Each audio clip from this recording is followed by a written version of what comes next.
Bonjour, je suis Nicolas Brie, directeur innovation de Orange Valley, qui est une petite entité d'innovation agile au sein de la division innovation du groupe Orange. L'innovation, c'est quelque chose qui apporte une valeur ajoutée à un utilisateur, une valeur d'usage nouvelle et qui repose sur un avantage compétitif par rapport aux offres qu'on peut trouver sur le marché et qui présente un business model qui permet de générer des revenus et donc de garantir une pérennité à l'innovation. En résumé, ou en plus court, on peut dire qu'une innovation, c'est une invention avec un business model. Alors, on va rentrer dans des terminologies un peu avancées. On parle souvent d'innovation radicale à propos d'un produit qui apporte des fonctionnalités radicalement différentes. Par exemple, voilà, le lancement de la téléphonie mobile, c'est une innovation radicale par rapport à l'usage du téléphone fixe. À ce moment-là, les notions de business model et les notions de leadership sur un marché. Donc une innovation de rupture, c'est plus une innovation qui va déloger le leader de sa place de numéro 1 du marché. Alors ça peut être en s'appuyant sur une innovation radicale, mais ça peut être aussi en s'appuyant sur un produit, un service existant, mais en changeant radicalement la mise à disposition sur le marché. Exemple d'innovation de rupture, tout ce qu'on appelle les offres low cost, notamment dans les compagnies aériennes, pour les compagnies aériennes, donc avec finalement une offre d'avion, de transport par avion qui est classique. Il n'y a pas d'innovation par rapport au modèle d'avion, mais il y a toute une innovation par rapport à la manière dont le service est rendu dans des aéroports distants des centres-villes, avec peu de services dans l'avion et en tout cas, par exemple, si on veut se nourrir, il faut payer. Donc le processus pour rendre le service a été complètement revu. Et puis, bien sûr, le prix a été rendu de manière plus agressive. Une autre innovation de rupture, c'est les voitures low cost, avec la voiture Logan de Renault, qui a conquis des parts de marché tout à fait significatives dans différents pays. Pour autant, ça reste une voiture qui apporte pas tellement des innovations de produits, mais des innovations dans la manière dont elle a été conçue. Tout a été fait pour que la qualité soit préservée, mais avec un coût minimum, un coût plancher. Donc on appelle ça aussi low cost, high value. C'est une innovation à bas prix, mais avec une valeur préservée pour le consommateur. Alors, ce qui frappe d'abord quand on rentre chez Orange, c'est la taille de l'entreprise. C'est une entreprise de 160 000 personnes, présente dans une trentaine de pays et qui compte plus de 260 millions de clients. Et cette taille, on la retrouve, je dirais, dans l'innovation à deux niveaux. D'abord par le nombre ou la largeur du champ d'innovation. Orange innove sur les téléphones mobiles, mais aussi sur la fibre, mais aussi sur les objets connectés. Et puis bientôt, ça a été annoncé pour 2017, sur la banque mobile. On voit que là, on est dans une palette beaucoup plus large que celle des concurrents ou opérateurs traditionnels d'Orange. La deuxième notion, c'est Orange est un groupe international.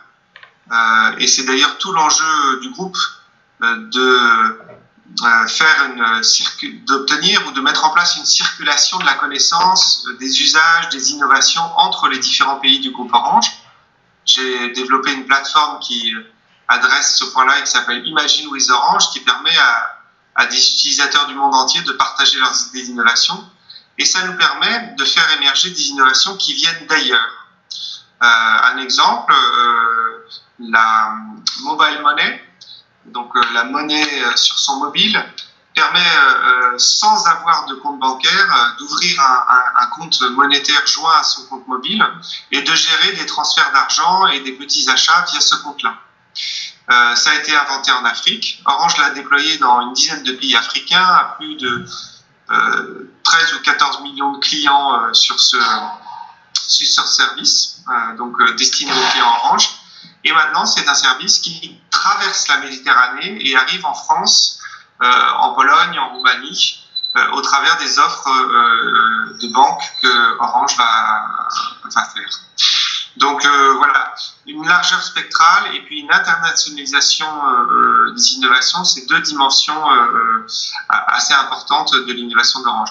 La troisième dimension, c'est la dimension d'innovation ouverte dans laquelle le groupe s'est résolument engagé depuis 2-3 ans, avec 3 exemples. Les accélérateurs de start-up Orange, qui accueillent des start-up pour co-innover ensemble, pour accélérer leur innovation et voir comment Orange peut la distribuer dans ses offres et en faire bénéficier les clients.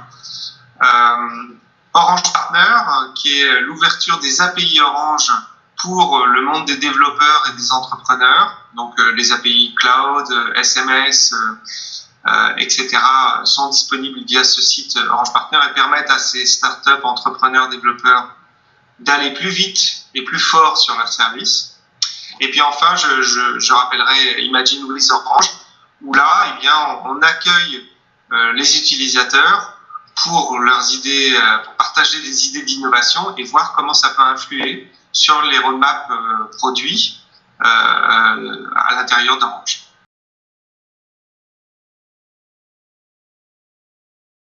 Alors, c'est vrai que la première démarche, et c'est aussi quelque chose qui est attendu par les utilisateurs, on l'a vu sur la campagne Objets connectés sur Imagine, 70% des idées partagées par les gens consistaient à simplement connecter un objet existant, un vélo, un cartable, son enfant, pour pouvoir le géolocaliser. Donc là, on n'est pas dans de l'innovation radicale, clairement. Pour autant, je pense qu'il y a des nouveaux déploiements autour des objets connectés qui vont radicalement changer les choses à cause des données qu'ils vont permettre de remonter et du coup des services qui vont pouvoir être offerts. Si on regarde le marché des objets connectés, on a le marché grand public avec ce qui concerne les wearables, les objets qu'on porte sur soi, les bracelets connectés, les montres connectées, etc. Et puis tout ce qui concerne la maison connectée pour la climatisation, les alertes incendie, les alertes fuite d'eau. Et Orange a développé une offre qui s'appelle Home Live là-dessus, qui permet de mettre différents capteurs dans la maison et de détecter des problèmes ou d'automatiser certaines tâches, éteindre, allumer la lumière. Mais ce marché grand public, il y a un autre marché qui est le marché B2B, professionnel, industriel, où là, historiquement, on avait des objets connectés dans ce qu'on appelait le machine-to-machine, les machines qui remontent des données en étant connectées. Et puis maintenant, il y a tout un segment qui se développe qu'on appelle l'industrial Internet.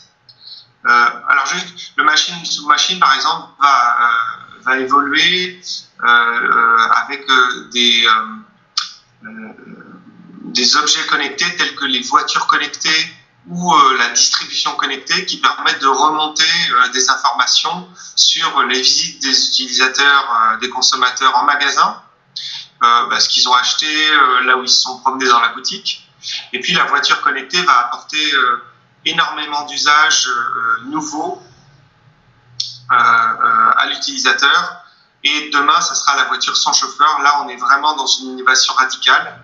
Et la voiture sans chauffeur est bien évidemment connectée pour pouvoir se diriger. Elle a besoin des informations de trafic. Elle a besoin des informations s'il y a des accidents à venir sur la route, etc. Et je terminerai avec dans ce domaine des objets connectés industriels ou pour les professionnels. Je terminerai avec tout ce qui est la logistique et les entreprises de fabrication, enfin les usines, où là, la connectivité des chaînes de fabrication va permettre de remonter énormément d'informations sur la manière dont le processus est fluide, la manière dont l'objet est construit avec la qualité nécessaire. Et puis, l'objet lui-même sera connecté et permettra de remonter des informations qui vont changer la chaîne de fabrication et améliorer la fabrication de l'objet. Donc, en résumé, c'est vrai qu'on parle beaucoup des objets connectés au travers des bracelets ou des montres connectées et qu'on se dit là, peut-être qu'on n'est pas dans une innovation radicale, mais tout simplement on est dans la remontée de données complémentaires pour l'utilisateur, pas toujours indispensable, ce qui fait que ces objets se retrouvent parfois au fond d'un tiroir au bout de 6 mois. En revanche, si on regarde d'autres domaines peut-être tournés vers les professionnels, les entreprises, donc si on pense à la voiture sans chauffeur, alors il y a la voiture sans chauffeur grand public bien sûr, mais on voit déjà la voiture sans chauffeur arriver dans des domaines plus de navettes professionnelles d'ores et déjà opérationnelles. Si on regarde les usines connectées, ce qu'on appelle l'industrial internet, on va arriver là à des gains de productivité, à des changements d'usage qui sont des évolutions majeures. Alors, le premier problème, vous l'avez cité en fait, hein, c'est quel est l'usage de l'objet, quel service rend l'objet en étant connecté. Et si c'est un service ponctuel, bien vite, l'objet va être amené à être un peu oublié. Il faut donc imaginer un service qui s'inscrit dans une récurrence d'usage. Ça veut dire que l'utilisateur, le consommateur, envoie le bénéfice régulièrement et donc régulièrement, il utilise à nouveau son objet connecté. Donc c'est quel service à partir des objets connectés. Et puis, ces objets connectés génèrent des données, donc quelle utilisation des données fait-on au travers du service, mais au travers de l'exposition de ces données vers d'autres acteurs qui peuvent développer d'autres services à partir des données des objets. Donc c'est tout le sens de ce que fait Orange au travers de la plateforme DataVenue, qui permet de connecter très simplement des objets, de collecter leurs données, de les sécuriser, de les stocker et de les redistribuer pour permettre à d'autres, à tout un écosystème de se développer autour de votre objet. Avec DataVenue, il y a même des objets sur étagère qu'on peut connaître, et puis des outils simples pour traiter les données qui sont remontées à partir des objets. Le deuxième problème que je vois, au-delà finalement du sens de l'objet, quel est le sens de l'objet, quel service apporte-t-il, quel bénéfice apporte-t-il, quelle expérience crée-t-il. Le deuxième problème que je vois, c'est que fabriquer un objet, c'est une opération de design au sens industriel du terme. Hein. Il y a un objet qui va être conçu. Il faut en concevoir l'ergonomie et puis il faut concevoir, organiser la chaîne de fabrication de cet objet. Or, beaucoup d'acteurs qui se lancent dans les objets connectés ne sont pas spécialistes soit de la fabrication des objets, soit de l'élaboration de services autour de ces objets. Donc, c'est toute une nouvelle chaîne d'innovation à mettre en place, à la fois pour arriver à fabriquer l'objet, généralement entre l'idée et le fait que l'objet soit industrialisable, il y a à peu près 1 an qui va se dérouler, donc c'est assez long. Hein. Et puis deuxièmement, une autre chaîne d'innovation qui va se mettre en place autour de l'élaboration d'un service interactif avec l'utilisateur. Généralement, c'est via le smartphone qu'on contrôle son objet. Donc, on va développer une application. Cette application, il va falloir la publier dans les stores. Est-ce que cette application sera gratuite ou payante? Est-ce qu'il y aura des services à facturer derrière? Quel est le service après-vente qu'on met en place autour de cette application si les gens n'arrivent pas à l'utiliser? Voilà, deux grandes chaînes, à la fois la fabrication de l'objet et la fabrication du service, qui sont deux challenges pour les acteurs qui se lancent dans les objets connectés. L'innovation, vous avez parlé de risque. L'innovation dans une entreprise qui a un business model établi, donc qui génère des profits depuis un certain nombre d'années, effectivement est souvent perçue comme un risque. Soit un risque, on n'est pas sûr d'arriver à générer quelque chose de profitable ou d'aussi profitable que le business existant. Donc il y a un risque sur la réussite du projet. Et il y a même un risque sur la cannibalisation du business model actuel. Donc, est-ce que l'innovation qu'on est en train de développer, elle va pas finalement pénaliser les services qu'on a actuellement? Quand Steve Jobs lance l'iPhone, une des trois fonctions de l'iPhone, à part téléphoner et aller sur Internet, c'est le côté musique, iPod. C'est un baladeur musical. Et donc, il cannibalise en toute conscience le business model de l'iPod, puisque en achetant un iPhone, on n'a plus besoin d'acheter un iPod. Voilà, il faut accepter ce genre de risque. Alors, est-ce que c'est le ressort de l'innovation collaborative ou de l'innovation ouverte que de partager le risque? Donc, en réponse à votre question, on innove avec d'autres. C'est ce que j'ai expliqué au travers de la démarche d'innovation ouverte, que ce soit les Orange Fab, les accélérateurs, que ce soit Orange Partner, ou que ce soit Imagine with Orange. Est-ce qu'on fait ça pour partager le risque? Je ne dirais pas que c'est notre premier réflexe, puisque l'innovation est vraiment dans l'ADN du groupe. C'est un risque assumé. On sait bien, nous, qu'on a besoin de se renouveler, d'innover pour perdurer et satisfaire les clients. Je dirais que c'est plus une association d'activités, une association de valeur ajoutée. Et puis une complémentarité sur la chaîne de valeur et sur les business models. Typiquement, le positionnement qu'on a choisi sur les objets connectés, c'est, à part quelques produits dont la chaîne de services, la gamme de services HomeLive, à part HomeLive et d'autres produits connectés, quelques autres produits connectés, notre positionnement est sur la plateforme DataVenue, donc une plateforme qui accueille d'autres acteurs pour pouvoir innover autour de cette plateforme. Donc vraiment un positionnement d'écosystème, encourager l'écosystème à se développer en donnant des outils aux autres pour construire leur innovation. Et je dirais que ça, c'est vraiment dans la démarche d'innovation ouverte, voilà, c'est cette philosophie-là qu'on a, qui est de dire on ne va pas concevoir l'innovation de bout en bout. On dit souvent, voilà, cette phrase qui est seul, on va plus vite, mais ensemble, on va plus loin. Je pense que c'est tout à fait ça qu'on cherche à faire au travers de l'ouverture de notre démarche d'innovation. Voilà. Alors, on a déjà cité pas mal, en fait, puisque j'ai cité la plateforme DataVenue, j'ai cité HomeLive. On a développé aussi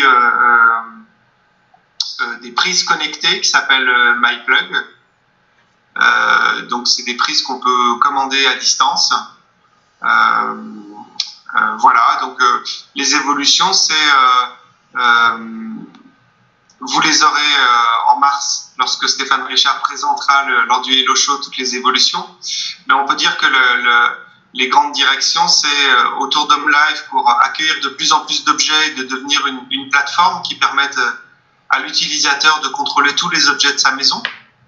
Et puis DataVenue, accueillir toujours plus de partenaires professionnels, de start-up, d'acteurs de différents segments de marché sur la plateforme pour pouvoir croiser les données et imaginer des services complètement inattendus et qui apportent un bénéfice récurrent à l'utilisateur. Oui, alors allez vous connecter sur Imagine with Orange. En ce moment, on a une campagne qui est le digital pour le climat. Qu'est-ce qu'on peut imaginer comme service pour maîtriser l'impact sur le climat, mieux maîtriser sa consommation d'énergie, développer une agriculture plus intelligente, etc., grâce au digital. Il reste quelques jours pour poser votre idée et peut-être gagner le coaching innovation qui est proposé aux gagnants d'Imagine. Des coachs pour les aider à transformer leur idée en